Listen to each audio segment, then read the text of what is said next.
सरपंच बूंदी के अध्यक्ष भाई साहब आनंदीलाल जी, अनशन उपस्थित महानुभाव, आज इस धरने को चलते चलते 36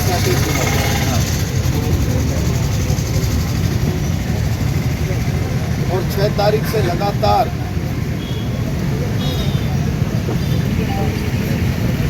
मनीष मीणा हत्याकांड में न्याय और इंसाफ की मांग को लेकर मृतक की माता भी अनशन पे और सर्व समाज के लोग अनशन कर रहे हैं।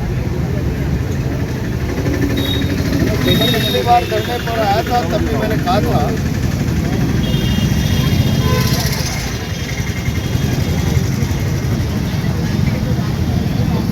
ऐसा तो अंग्रेजों के राज में भी नहीं होता था। महात्मा गांधी धरने पर बैठते थे, अनशन पर बैठते थे,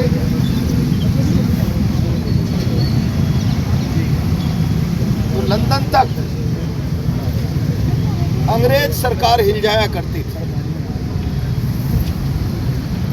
बूंदी में 6 तारीख से अनशन चल रहा है, लोग अस्पतालों में भर्ती हैं।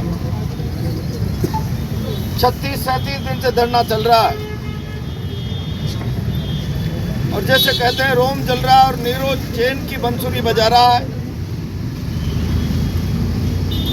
लोग न्याय और इंसाफ की मांग के लिए सड़कों पर बैठे हैं, सड़कों पर रातें गुजार रहे हैं और भजन लाल की सरकार अमन चैन के साथ भजन गा रही है। मेरे पास आज ही समाचार आया कि अस्पताल में भर्ती लोगों का स्वास्थ्य लगातार गिर रहा है, अनशनकारियों का स्वास्थ्य गिर रहा है। मैं उन तमाम अनशनकारियों और आंदोलनकारियों को साधुवाद दूंगा कि आपने अन्याय के खिलाफ लड़ने का एक माइलस्टोन बूंदी की धरती पर रखा। लेकिन मैं मृतक के मनीष के पिता, उनकी चिंता और भावना के साथ अपने आप को जोड़ता हूं। आज सवेरे ही गंभीरता पूर्वक उन्होंने कहा मेरा बेटा चला गया और मेरे बेटे के साथ न्याय हो, मेरे परिवार के साथ न्याय हो। इस न्याय और इंसाफ की लड़ाई में सर्व समाज लड़ते लड़ते अनशन, आमरण, मरने तक का अनशन। उस पिता की आंख के आंसू निकल रहे। अब मैं इस आमरण अनशन पे किसी को और नहीं खोना चाहता। ये भाव जब मेरे पास आए तो मैं चलकर आया। आज हम सबका अनशन तुड़वा रहे हैं, मनीष के पिता की भावना के साथ अपने आप को जोड़ते हुए। दुर्भाग्य प्रजातंत्र में ऐसी सरकार जो लोगों की भावना का सम्मान न करे, लोगों की भावना की कदर न करे, लोकतांत्रिक तरीके से चल रहे आंदोलन के मायने इस सरकार के समझ में नहीं आवे। आज तो अचानक ये हालात बन गए। मनीष के पिता रात से रो रहे। मैं मेरे बेटे के बाद इस लड़ाई में किसी को अनशन के कारण खोना नहीं चाहता। मेरे को भी बड़ी पीड़ा हो रही है मनीष के पापा के उन भावों को सुनकर, और इसीलिए मैंने भी सहमति दे दी। लेकिन इस अनशन को समाप्त कर रहे हैं, इसका मतलब ये नहीं इस हम बेईमान, निरंकुश और फिरंगी मानसिकता की सरकार से लड़ाई बंद कर देंगे। रामकरण जी, सत्येश जी, मदन जी, सारे लोगों की जिम्मेदारी छोड़कर जा रहा हूं। 16-17 तारीख में मेरा बाहर का कार्यक्रम है, 25 तारीख को विधानसभा के घेराव के लिए, 15 में, 18 में, 19 में, 21 में, 20-22 छोड़कर इन तारीखों में बूंदी जिले के सर्व समाज की बैठक बुला में मैं आऊंगा और आगे किस तरीके से लड़ना है, ढोंगी फारी और कुंभकर्ण की नींद में रावण के नशे में सो रही मदमस्त सरकार के खिलाफ अपनी आवाज को ताकत देने के लिए बूंदी की सड़कों पर हम उसमें योजना बनाएंगे। आप मुझे सूचना करेंगे, सर्व समाज की बैठक की तिथि तय करके और हम आगे की लड़ाई लड़ेंगे। बूंदी के प्रशासन को शायद इस बात का गुमान हो गया है, जब धारा 144 लगाते हैं, कुछ बैरिकेड्स लगाते हैं, मुकदमों का भय दिखाते हैं, आंदोलन की और सरकार विरोधी आवाज को हम कुचलने की चेष्टा करते हैं। मैं कह रहा हूं, यहाँ से तुम्हारी माँ ने दूध पिलाया हो उतनी पुलिस और उतने बैरिकेड लगा देना। अगर हम कार्यक्रम तय करके आगे तो नानी याद दिला देंगे, नानी याद दिला देंगे। हम मनीष मीणा के न्याय और इंसाफ की लड़ाई को मैं भरोसा दे रहा हूँ। सर्व समाज के लोग इन आंसुओं की पीड़ा को समझे, अपने मन में आग लगाए, आग जलाए, आग न्याय और इंसाफ की अपने हृदय में आग जलावे। हम सब बैठेंगे और आगे की लड़ाई लड़ेंगे।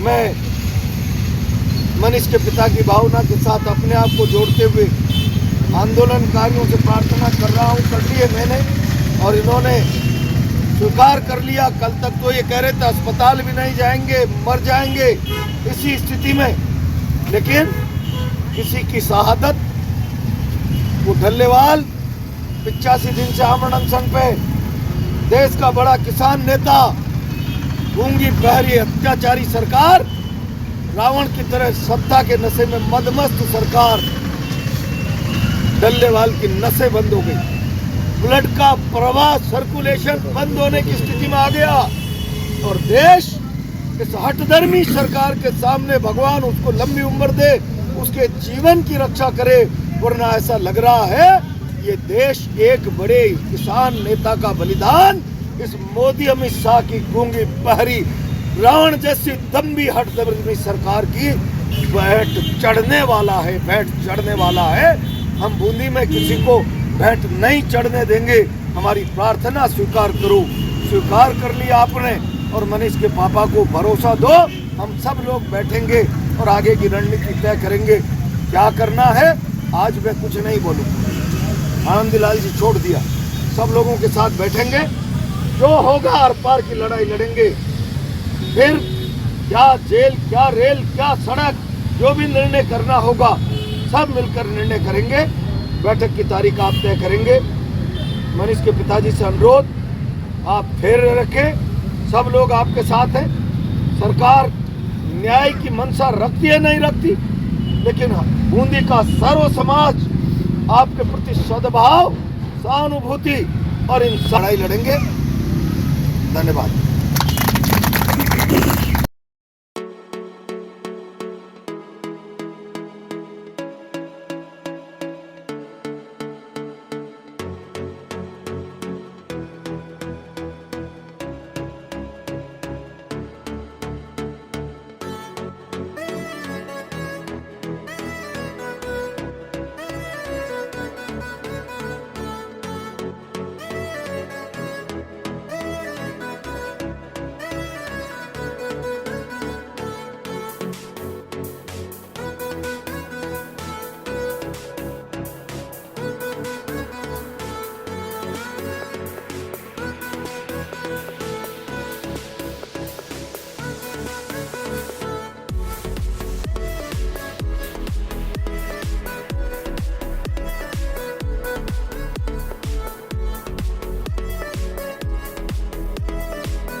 मुझे लगता है इस सरकार की संवेदनाएं मर गई है और भारतीय जनता पार्टी की सरकारें डबल इंजन की बात करके देश को गुमराह करती है। इनके मन में न्याय और इंसाफ की भावना आम आदमी के प्रति मर गई। 87 दिन से 88 दिन से ढल्लेवाल अनशन पे है, देश का बड़ा किसान नेता। नसें बंद हो रही है, ब्लड सर्कुलेशन। मनीष मीणा को कैसे मैं मनीष मीणा के पिताजी, ये सारे समाचार अखबारों में पढ़ के मेरा बेटा चला गया, 87 दिन का अनशनकारी शहादत के किनारे पहुंच गया। इस सरकार की संवेदनाएं मरी हुई है। मैं मेरे बेटे के कारण किसी और की शहादत झेल नहीं पाऊंगा। रात से वो रो रहे हैं, मेरे पास समाचार आया, मैंने आग्रह किया अब आप मनीष के पिताजी की भावना को समझें। और सब आंदोलनकारियों ने आज मनीष के पिताजी की भावना और मेरा आग्रह हाथ जोड़कर हमने प्रार्थना की सबसे, कोई शहादत हो जाएगी, इस गूंगी बहरी सरकार के कोई फर्क नहीं पड़ने वाला। अनशन तोड़ा है। मैंने आज यहाँ मंच पर उपस्थित सर्व समाज के 5 पंचों को कहा है 15, 16, 20 और 22 तारीख छोड़कर इसके बीच में जिस तारीख को भी मेरी लगातार इन तारीखों में कार्यक्रम है, बैठक रखेंगे, मैं बैठक करूंगा और सरकार का हम पीछा छोड़ने वाले नहीं है। सड़कों पर आर पार की लड़ाई जो सर्व समाज मिलकर तय करेगा। अब मैं बिल्कुल पूरी ताकत से फ्रंट लाइन पे इस लड़ाई में खड़ा रहूंगा। आंदोलनकारियों की हार नहीं हूं, जनता के सामने सरकार की संवेदनाएं आई है। मनीष के पिता की संवेदनशीलता की जीत हुई है। मेरा बेटा चला गया, उसके लिए न्याय और इंसाफ की मांग करते हुए किसी और का बेटा न जाए, और रात से दारे पाड़ के रो रहे हैं इस मंच पर। पिघला दिया उन्होंने। ढल्लेवाल के 87 दिन के अनशन की इस सरकार के संवेदनाओं में कोई जागृति नहीं है, कोई हलचल नहीं। फिर कोई शहादत हो जाएगी, मैं बर्दाश्त नहीं कर पाऊंगा। मेरे जीवन के साथ खिलवाड़ हो जाएगा। रणनीति बनाई जाएगी, बनाएंगे रणनीति।